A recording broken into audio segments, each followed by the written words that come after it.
በድካም እንዘራለን፣ በኃይል እንነሳለን። አንድ ቀን በዝሙት ተሰናክለን እንደጀመረ ይጨርሰን ብለን ይሄን ሕይወት ተለማምደን እዛው ምንዳከር የለንም። ትላንት ተበላሸ ማለት ግን ዛሬም ነገም ይበላሽብሃል ማለት አይደለም ወዳጅ።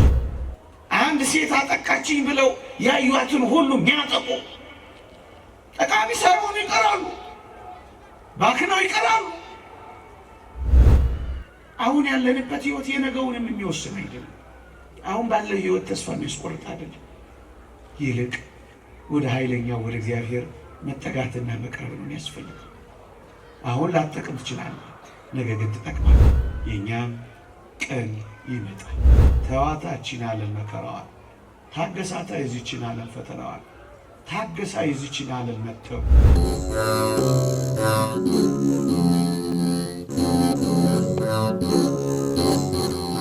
አንድ ቀን በዝሙት ተሰናክለን እንደጀመረ ይጨርሰን ብለን ይሄን ሕይወት ተለማምደን እዛው ምንዳከር የለንም።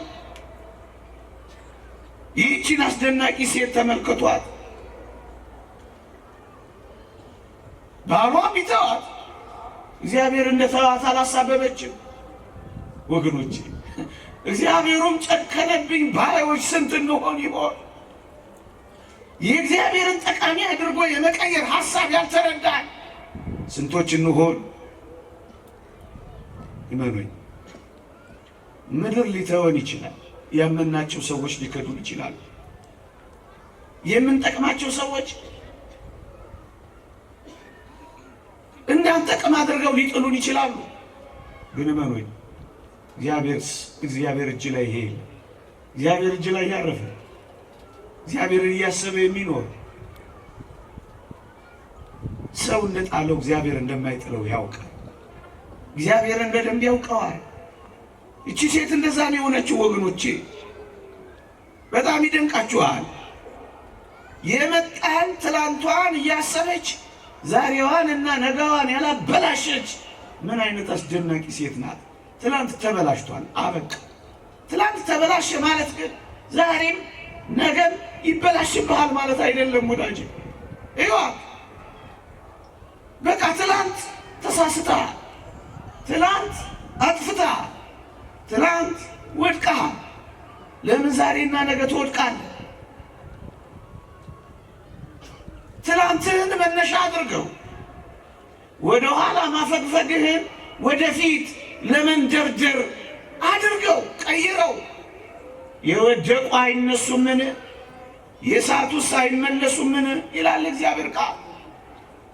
ከወደቅ እግዚአብሔር ጋር ከሆንክ ትነሳለህ፣ ከተሳሳት ትታረማለህ። ለምን ሁል ጊዜ የትላንት ሕይወትህ ነገ ላይ እንዲያጠላበት ትፈቅድለታለህ? ትላንት በባህር መጣሏን እያሰበች ደግሞም እየተቆጨች ባጣችው ነገር እየተነጫነጨች ሕልሟን አላበላሸችም፣ ራዕይዋንም አላጨለመችም። ይህች አስደናቂ ሴት አትገርም? ከዚህ የበለጠ ግፍ የተሰራበታል። ባል ሲክዳት ራሷን አልካደች። ብዙዎች እንደዚህ ናቸው። አንድ ባል ካደኝ ብለው ብዙ ወንዶችን የሚክዱ፣ አንድ ሴት አጠቃችኝ ብለው ያዩዋትን ሁሉ የሚያጠቁ ጠቃሚ ሳይሆኑ ይቀራሉ፣ ባክነው ይቀራሉ። እነሱ ለመበቀል ሲሯሯጡ እግዚአብሔር ሳይበቀልላቸው ይቀራል። ለዕጣ ፈንታቸው ይሰጣቸዋል። ለመረጡት ሕይወት ይመርጥላቸዋል። ሕይወትችን ሴት ሕልሟንም ራዕይዋንም ጉዞዋንም አላበላሸችም። ትላንት ባጣችው ነገር እየተቆጨች ጠቃሚ ለመሆን የምታደርገውን ጉዞ አላሰናከለችም። በቃ አልፏል። እሱ እንደ ከሰዓት ጥላ አልፏል። አሻራውን እንደማይተው በመርከብ ሲሄድ አሻራውን እንደማይተው ውሃ አልፏል። ትናንትሽ አልፏል። መጣልህ አልፏል። ዛሬ ግን የብርታት ቀን፣ ዛሬ ግን የተስፋ ቀን፣ እግዚአብሔር አዲስ ቀን አዲስ ማለዳ የሚሰጠው አዲስ ሕይወት እንድንኖርበት መሽቶ የሚነጋው ለዛ ነው። ተኝተን የምንነሳው ተስፋ ነው። ይሄ ጨለማ ሲነጋ ብርሃን ሲሆን ተስፋ ነው። ታዲያ ምንድን ነው የሚታይ? ዝም ብሎ ጨልሞ መንቃት አይደለም። መጀመሪያ ጨለማ፣ ከዛ ብርሃን መምጣቱ አይቀርም። ምናልባት በሌሊቱ ባትጠቀም በቀኑ ትጠቀም እንደሆነ ብሎ ነው የሚሰጠው። እግዚአብሔር ለጥቅም ነው የሚያደርገው። እዋትችን ሴት ስትከዳና ስትጣል ወደ በቀል አልሄደችም። አዲስ ጸባይ አላመጣችም። ወንድን ሁሉ አልጠላችም። ዓለም አልተደበላለቀባትም። ተረጋጋች። ክርስቲያን እንደዚህ ነው የሚሆነው። ይረጋጋል፣ አይደበላለቅበትም። ለምን የተጣላ ይሆን? ለምን እንደማይጠቅም አይወረወርም? ተወርወራችሁ ይሆናል፣ አይደበላለቅባችሁ። ተጥላችሁ ይሆናል፣ ራሳችሁን ግን አትጣሉ። ብዙ ነገር የተዘጋባችሁ ሊመስላችሁ ይችላል። እግዚአብሔር እጆች ውስጥ እንኳን የተዘጋባችሁን የሲኦል መክፈቻ ቁልፎች እንዳሉት አታውቁ። በሱ ፊት ምን የተዘጋል? የተከፈተ የማይዘጋ ሕይወት የሚሰጥ አምላክ አለ። ይሄ ተስፋችን ነው። እያንዳንዱን ለጥቅም የሚያደርግ አምላክ አለ። እችን ሴትዮዋ ግፍትር ስትደረግ ስትወረወር የት ላይ እንዳረፈች ታውቃላችሁ? መስቀሉ ላይ ተመረኮዘች። መስቀሉ ላይ አረፈች። መስቀሉን አሰሰች። መስቀሉን አገኘች። መስቀሉን ሕይወት አደረገች። በቃ አልተደበላለቀባትም ያልኳችሁ ለዚህ ነው። እግዚአብሔር ሌላ መንገድ፣ እግዚአብሔር ሌላ ሕይወት፣ እግዚአብሔር ሌላ ጎዳና ያለው ራሷን ስትጎዳ አልተገኘችም። ወዳጆቼ እንዴት ጠቃሚ የሆነች እንደመጣች ደግሞ ተመልከቱ። ጠቃሚ ያደረጋል። ሁሉ ነገር ትላንት ጠቃሚ ባልነበረው ነገር አይቀጥልም የሚለውን ላሳይ ፈልጌ ነው። እንደሱ ነው ነገሩ። እግዚአብሔር ጠቃሚ አድርጎ ይህችን ሴት አሁን ትጠቅማለች ብሎ ማን ሊያስብ ይችላል? ወገኖቼ የተጣለች የተወረወረች አጠገቧ ባለው በባሏ እዚህ ግቢ የምትባይ አይደለሽም፣ ታማኝ አይደለሽም ብላ የተገፈጠረች እቺ አሁን በእግዚአብሔር በመታመኗ እግዚአብሔር ለታመነ ስራ እንዴት እንደመረጣት አያችሁ ወገኖቼ። ጥቂት እንታመን እንጂ እግዚአብሔር በብዙ መታመን ላይ ሊያሰማራን ይችላል። እግዚአብሔር እንደሱ ነው። እማጠቀም የተባለችው ሴት የተወደዳችሁ ክርስቲያኖች ይሄው ዛሬ ለእኔና ለእናንተ የሚጠቅመው መስቀል አወጣች ወገኖች። ይቺ ሴት በ80 ዓመቷ ልታርፍ በ79 ዓመቷ ቅድስት እሌኒ በባከነ ሰዓት የሚጠቅም ስራ ሰራች። አርጅቻለሁ፣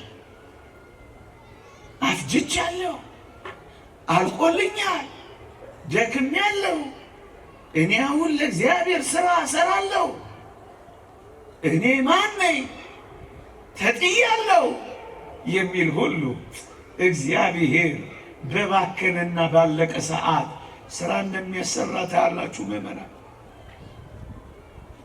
ለምንድን ነው እንዳበቃ? ለምንድን ነው እንዳረጀ? ለምንድን ነው የእግዚአብሔር መሆን እንዳቃተን የሚሰማችሁ? እግዚአብሔር ጋር ሆኖ እንኳን የሚባክን ቀን የሚባክን ሰከንድ የለም ወገኖቼ። 80 ዓመትም 99 ዓመትም 300 ዓመትም አንድ ቀንም አንዲት ሰከንድም እግዚአብሔር ይንካት እንጂ ከእግዚአብሔር ጋር እንሆን እንጂ እሱ ለጠቀም ያደርጋታል። በ79 ዓመቷ ነው ልትሞት 1 ዓመት ሲቀራት ነው ቅድስት እሌኒ መስቀሉን ያወጣችው። ወዳጆቼ በእርግጠኝነት እነዚህ ቃላት የሚያሳዩት ምን እንደሆነ ታውቃላችሁ? አንዲት ቀን ጠቃሚ ምን ሆነበት ቀን ይመጣል። መቼ አናውቅም። ለዚህ ነው ሁል ጊዜ በእግዚአብሔር ፊት መመላለስ ያለብን። ለዚህ ነው ሁል ጊዜ በእግዚአብሔር ተስፋ መቁረጥ የሌለብን። እንዴ ወገኖቼ እንደ ዮሴፍ ልትረሳ ትችላለህ፣ እንደ መስቀሉም ልትጣል ትችላለህ። እንደ ጳውሎስም ልትጠረጠር ትችላለህ። እንደ እሌኒም ልትወረወር ትችላለህ። እንደ ዳዊትም ልትሳደድ ትችላለህ። የጠቀስኳቸው ሁሉ ግን ጠቃሚ ሆነው አብቅተዋል። ዘርዝሬም ማልጨረሳቸው እግዚአብሔር ጠቃሚ አድርጎ የጨረሳቸው አሉ። አሁን ባለን ማንነት፣ አሁን ባለን ድካም፣ አሁን ባለን ምልልስ፣ አሁን ባለን ጉድለት ተስፋ ቆርጠን ወደ ባሰ ውድቀት እንዳንሄድ ትጠቅማለህ። መቼ አናውቅም፣ እንዴት አናውቅም፣ ግን ትጠቅማለህ። እግዚአብሔር ጠቃሚ የሚያደርገው ደግሞ እንደዚህ አይነቶቹን ነው ወገኖች። አሁን እግዚአብሔር ያሳያቸው እነዛ አሳጥናጅ የነበሩት፣ ቀራጭ የነበሩት እነዛ ሐዋርያት፣ ሽታ ያለው ሕይወት ውስጥ ይኖሩ የነበሩ ቅዱሳን ሐዋርያት፣ ንግግር የማያውቁ እነዛ ቅዱሳን ሐዋርያት ይጠቅማሉ ብላችሁ አስባችሁ ታውቃላችሁ? ንግግር አያውቁ፣ ግን ይህን ዓለም አሳመኑ። እግዚአብሔር በጥበበኞች ላይ ተጨምሮ ጥበብ የሰራ እንዳይመስላችሁ። እግዚአብሔር በደካሞች ላይ ነው እግዚአብሔር ጠቃሚ ነገር የሰራው። በምናምንቴዎች ላይ ነው እግዚአብሔር የከበረ ነገር የፈጠረው። ይኸው ቅድስት እሌኒን ተመልከታ፣ ይኸው ሐዋርያትን ያቸው፣ ይኸው ሐዋርያትን ያቸው ጠቃሚ አድርጎ ጨረሰ። እቺ ሴት አሁን ማን ጠቃ ስራ ሲያውቃሽ ብላ ተጥላለች። በቃ ፋይሉን ዘግቷል ባሏ። ታሪኳን ደምድመዋል ደንገጥሮቿ። ታሪኳ ግን አሸብራቂ ሆኖ ይሄው እኛ ስለ ባሏ አይደለም ስለ ቅድስት እሌኒ በየዓመቱ እናወራለን። ታሪኳ ቀጥሏል። እግዚአብሔር ጠቃሚ አድርጎ ቀየሯታል። የተወረወራችሁ፣ የተጣላችሁ፣ ተስፋ እንደሌላችሁ አይሰማችሁ። እግዚአብሔር በእኛም ሕይወት ውስጥ ተስፋ አለው። እንደተቆረጠ ነገር የቆጠራችሁ እግዚአብሔር የሚቀጥለው ሕይወት አለው። ይህ አስደንቅም።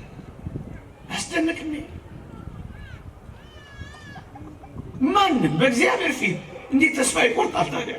ቢወረወር፣ ቢጣል፣ ችላ ቢባል፣ ቢከዳ፣ እሱ ታምኖ ዓለም ባይታመንለት በእግዚአብሔር ፊት ብቻ ታማኝ ከሆነ እመኑኝ፣ የወደቁ ይነሳሉ፣ የተሰበሩ ይጠገናሉ።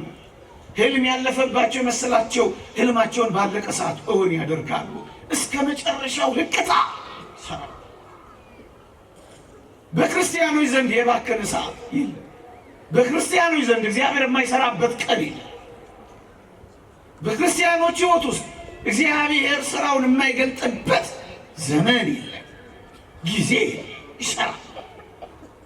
ማንም ይሁን ማን ይሰራል እግዚአብሔር። ማንም ይሁን ማን የተወረወረ ብቻ አይደለም ወገኖቼ። ለምን እነ መስቀሉ አትቀበርም? አሁን የክርስቶስ መስቀል በሞቴ ለ300 ዘመን አፈር ውስጥ ተጥሎ በአፈር ሳይበላ እንደ እንጨት እኮ ታውቃለህ። እንኳን 300 ዘመን ጥቂት ዘመን እንኳን ይበላ የለ። ማን አስቦታል? ለ300 ዘመናት ቆሻሻ የተደፋበት፣ ለ300 ዘመናት ሆን ተብሎ ጥራጌ የተጣለበት፣ ሆን ተብሎ ጉድፍ የሚጨስበት፣ አሁን ይሄ ተራራ መስቀል ወጥቶበት ይጠቅማል ብሎ የሚያስብ ይኖር ይመስላችኋል? አዎ፣ ኃጢአትን እንደ ተራራ ሊከመር ይችላል። ዛሬ በደል ቀብሮ ይሆናል። ይሄን አንተን ልብህን ለማማለል የምናገረው እንዳይመስልህ። እግዚአብሔር እንድትወጣ የፈቀደ ቀን አንተ በጣም ጠቃሚ ትሆናለህ። ወይም በብዙ ፈተናዎች እንደ ክርስቲያን፣ ወይም በብዙ መከራዎች እንደ ሃይማኖተኛ አማኝ፣ በብዙ ወጀቦች፣ በብዙ አውሎ ነፋሶች፣ በብዙ ጥራጊዎች፣ በብዙ ጉድፎች፣ በብዙ መከራዎች እንደ ተራራ በሚገዝፉ ችግሮች እንደ ተራራ ገዝፎብህ አሁን ይህን ተራራ እንዴት እነደዋለሁ? አሁን ከዚህ መከራ ውስጥ እንዴት እወጣለሁ የምትል ነፍስ ትኖር ይሆናል። እመኑኝ፣ አንድ ቀን ግን እግዚአብሔር ያወጣታል። ጠቃሚ እንድትሆን ያደርጋታል። አንጸባራቂና ሸብራቂ አድርጎ ይቀይራታል። ይህንን ያየ ነው።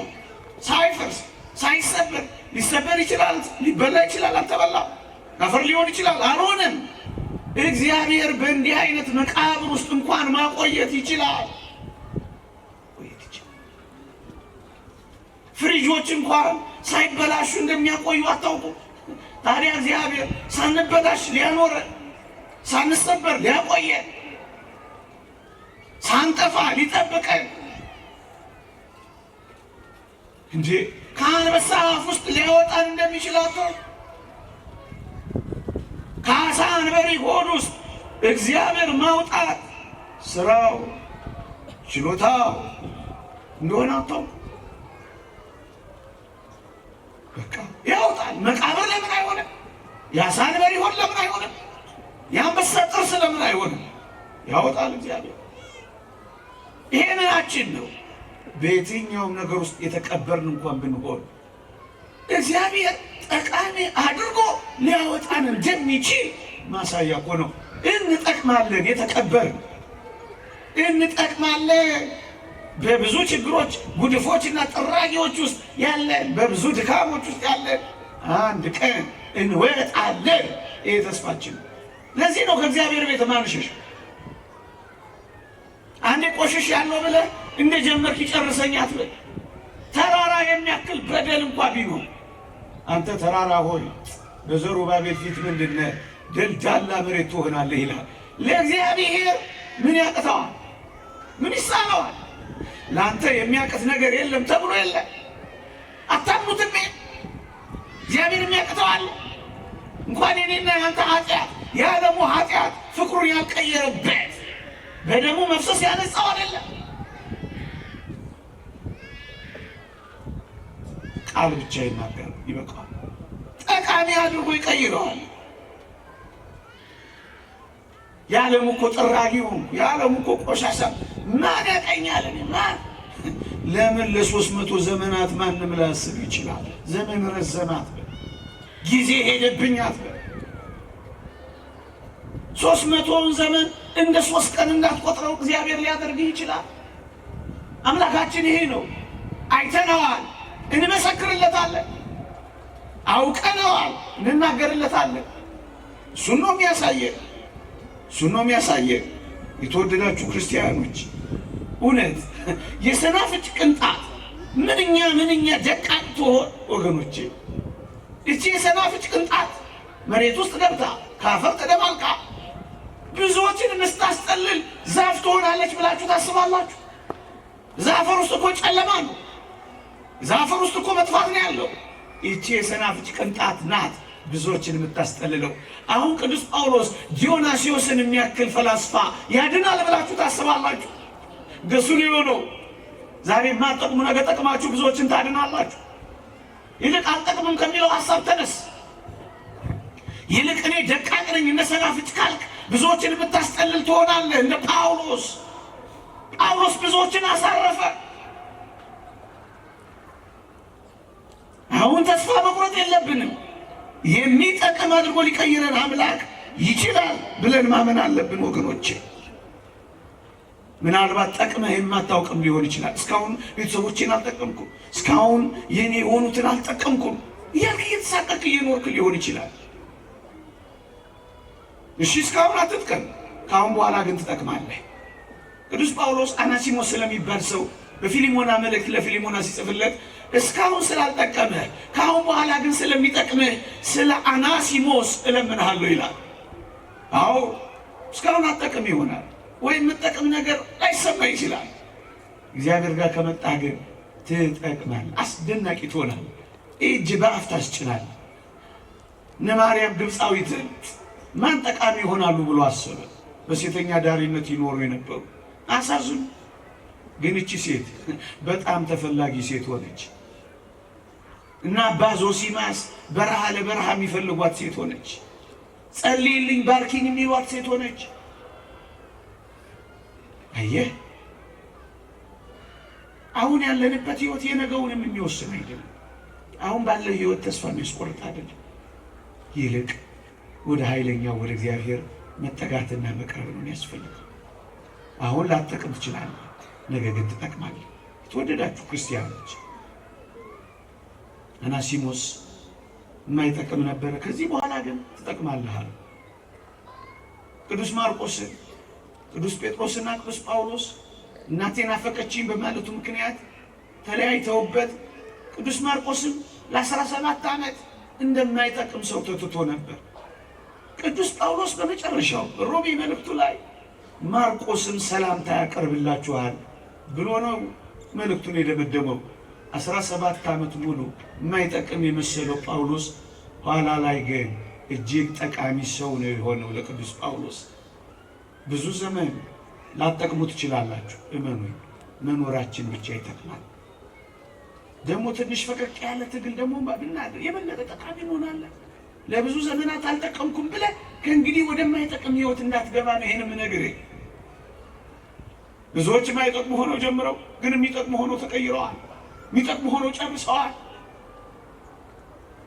ዛሬ ያለው ማንነታችን የማንጠቅም መሆናችን እያሰብ ነገራችንንም እንዳናጨልም ተስፋችንንም እንዳንቆርጥ ትጠቅማለህ። መቼ፣ እንዴት፣ በምን አይነት ሁኔታ እሱን እግዚአብሔር ያውቃል። ብቻ እኔና እናንተ በእግዚአብሔር እጆች ላይ ማረፍ ይገባናል። ከእግዚአብሔር ጋር መሆን ይገባናል። በእግዚአብሔር ተስፋ ውስጥ መኖር ይገባናል። እግዚአብሔር አምላካችን ተስፋ አድርገን ልንኖረው ነው።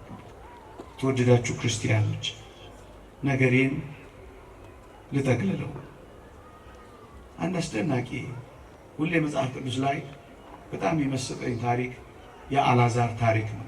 እዚህ ሉቃስ ወንጌል ምዕራፍ 16 ላይ ያለው ክርስቲያኖች አልዓዛር ይጠቅማል ብላችሁ አስባችሁ ታውቁ ነበር?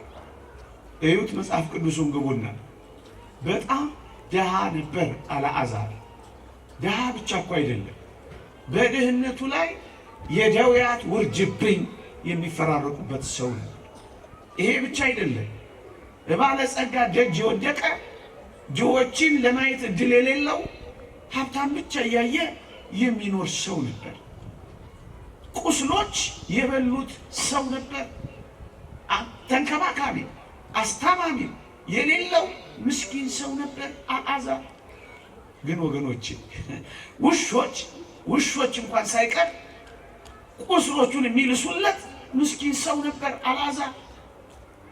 ውሾችን የሚያባረርበት አቅም እንኳን የሌለው ሰው ነበር። ወገኖቼ ከኔና ከእናንተ መካከል እንደ አልዓዛር ይሆናል። እኛ ድሃ ልንሆን እንችላለን እንጂ ደዌያችን በደዌ ያልተመታን ይሆናል። እኛ በደዌ ብንመታ ምናልባት እንደ አልዓዛር ተንከባካቢ ያላጣን ሊሆን ይችላል። ተንከባካቢ እንኳን ብናጣ ውሾች ከበውን ቁስላችንን የማይልሱልን ላይሆን ይችላል። መዘጋጃ ሄዶ አባከና ሊያደርገን ይችላል። ጤና ጣቢያ ሄደን ጎዝ የሚጠቀልሉልን ይኖራሉ።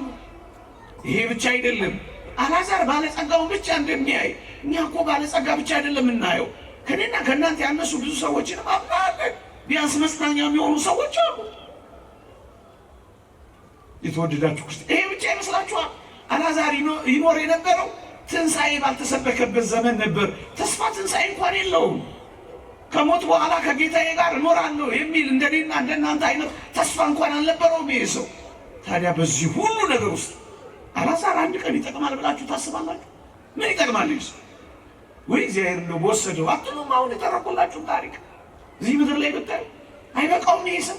እግዚአብሔር ሲጨከነበት እሱ ሳያማረር እኛ አማራሪዎች ሆነን እኮ ነው ቁጭ የምንለው። ምን አለ በወሰደው? ጸሎት ሁሉ አንዳንዶቻችን እንጀምራለን እኮ በደፋው ባንል እንኳን በወሰደው ብለን። እግዚአብሔር ያሳያችሁ። አልዓዛር አሁን ይጠቅማል? እስኪ ንገሩኝ። እንኳን ለራሱ ለሚያየውና ለሚሰማው እንኳን ጉዳት ነው። እኔ ስነግራችሁ እንኳን አንዳንዶቻችሁ ቁስሎቹን ውሻ ስላችሁ እንኳን እንዴት ዝግንን እንዳላችሁ ነፍሴ ይሰማል። ይሄ ሰው አሁን ጠቃሚ ይሆናል ብላችሁ ታስባላችሁ? ይሄ ሰው አሁን የሚጠቅምበት ጊዜ ይመጣል ብላችሁ ታስባላችሁ? ይሄ ሰው አሁን የሚፈልግበት ጊዜ ይመጣል ብላችሁ ታስባላችሁ? እግዚአብሔር ግን አለ። ሰው አያስብም በእርግጠኛ። እግዚአብሔር ግን ፍጻሜውን እንዴት ጠቃሚ እንዳደረገው እዩ። በሞቴ አብርሃም እቅፍ ገባ ከሞተ በኋላ መጽሐፍ ቅዱስ አስደናቂ ቃል ይናገራል። ባለጸጋው ሞተ ተቀበረ ይልና ስለ አልዓዛር መናገር ሲጀምር ምን ይላል መሰላችሁ? አልዓዛር ሞተ መላእክትም ወደ አብርሃም እቅፍ ወሰዱት ይልላችኋል። አያችሁ፣ በብዙ የመከራዎች በብዙ የወጀቦች ማዕበል የተንገላታው ሰው አሁን ወደ ወጀቡ አረፈ። በዚህች ሕይወት ብቻ ክርስቶስን ተስፋ ያደረግን ከሆነ ክርስቲያኖች ምስኪኖች ነው። የኛ ተስፋ በዚህ ምድር ላይ ብቻ አይደለም። መብላት፣ መጠጣት፣ ቪላ ቤት ውስጥ መኖር አይደለም የኛ ተስፋ። ተስፋችን በአብርሃም እቅፍ የተመሰለችው መንግሥተ ሰማያት ናት። ከወጀቡ ወደ ወደቡ አረፈ ነው ምላችሁ። ከውሾች መከበብ ወደ መላእክት እቅፍ ገባ ነው ምላችሁ። አሁን ይህን ሰው ጠቃሚ ይሆናል እንደዚህ ይደመደማል ብላችሁ ታስባላችሁ? ወዳጆቼ የእኔና የእናንተም አንድ ጠቃሚ ምርጥ ቀን ይመጣል። እግዚአብሔር ያዘጋጀው እሱን ነው በዚህ ምሽት ልነግራችሁ የፈለኩ። ዛሬ ደስ የሚያሰኙ ነገሮች ሊኖሩ ይችላሉ። ነገ ግን ደስ የሚያሰኙት ቀስ ብለው ይመጣል። ይሄ ተስፋችን። አልዓዛር የሚጠቅም ይመስላችኋል? እንዴት ይደንቃል! እዩ፣ ባለጸጋው አልዓዛርን አንድ ቀንም እንኳን በምድር ጎብኝቶትም አይቶትም አያውቅም። አሁን ግን ሲኦል እያለ ከሩቅ አልዓዛርን ተመለከተው። ወዳጄ ሰው ሁሉ የሚያይህ አንድ ቀን እንዳለ አታስበው። አሁን ከሰው እይታ ርቀህ በጣም ምስኪንና የተቆራመጥክ ወይም ምንም ነገር የሚያይህ የሚያስተውልህ ሪኮግኒሽን እውቅና የሚሰጥሽ አትሽ ሊሆን ይችላል።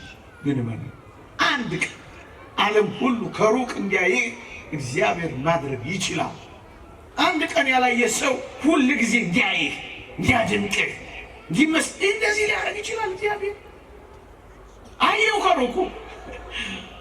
ይሄ የሚደንቃችሁ ይመስላችኋል? ቅርቡ ሆኖ ያላየውን ከሩቅ አየው። በጣም የምትፈለግ ሰው አልዓዛር ቪአይፒ ወደ እንደውም ቪአይፒ አይበቃው ቪቪአይፒ የሆነ ይመስለኛል። እንደሱ ሆነ። በጣም ተፈላጊ። እዩ በሞቴ ይሄ ባለጸጋው ሲኦል ገብቷል አላልኳችሁ? ከሩቅ አልዓዛርን እስኪ እግዚአብሔር ያሳያችሁ። እደጁ የወደቀው አልዓዛር ይቀርበዋል ለዚህ ለባለጸጋው ወይስ ጭራሽ አይቶት የማያውቅ አብርሃም? እርግጠኛ ነኝ ቅርቡ ጎረቤቱ የሆነው አልዓዛር ይቀርበው ነበር ለመጣራት። ግን ምን እንዳለ ታውቃላችሁ? አብርሃም አባቴ ሆይ ማረኝ እያለ አብርሃምን መጥራት ጀመረ። ዮሐንስ አፈወርቅ ምን ይላል? አፈረ። የአልዓዛርን ስም ለመጥራት አፈረ። ሰዎች ሁሉ የሚያፍሩ ቀን ይመጣል። በድለው አንድ ቀን የሚገቡበት የሚያጡበት ቀን ይመጣል። አፈረ። ስሙን ለመጥራት አፈረ። የምትታፈርበት ቀን ይመጣል። የምትፈራበት ቀን ይመጣል። የምትከበርበት ቀን ይመጣል። እግዚአብሔር እንደዚህ አድርጎ መጨረስ ማጠናቀቅ ይችላል። ግን ታማኝ ሁንለት እንደ አልዓዛር። በደዌው አላጉረመረመ። በረሃቡ እግዚአብሔርን አላማው። በስቃዩ እግዚአብሔር ላይ አልተሳለቀ። ዝነኛ ያልነበረውን ሰው ፈለገው። አዎ የአልዓዛር የጥቅም ጊዜ አሁን ጀመረ። የአልዓዛር የመፈለግ ጊዜ አሁን ጀመረ። የአልዓዛር ቀን አሁን መጣ። የኛም ቀን ይመጣል፣ ወይ በዚህ ምድር ወይ በዛ ሰማይ። ታዲያ ለምን ተስፋ ያስቆርጠናል? ፎርብስ መጽሔት ላይ መጻፍ ምናልባት አንድ ነገር ነው። የእግዚአብሔር የሕይወት መዝገብ ላይ ግን መጥፋት ምንኛ የሁሉ ነገር መጥፋት ነው። አልዓዛር በሕይወት መዝገብ ላይ አለ። ባለጸጋው ግን ባለጸጋ ብቻ ተብሎ ተጻፈ። ስሙን እግዚአብሔር አያውቀው። ስምህን እግዚአብሔር ያውቀዋል። ዓለም ላይ ያውቀው ይችላል።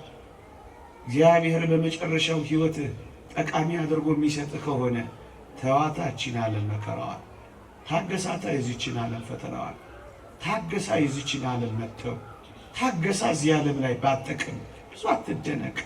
የምትጠቅምበት የአልዓዛር ቀን ላንተም ይመጣል። ይቆየን። የእግዚአብሔር ቸርነት፣ የእመቤታችን አማላጅነት፣ የቅዱሳን በረከተ ረድኤት አይለየን። እንጠቅማለን።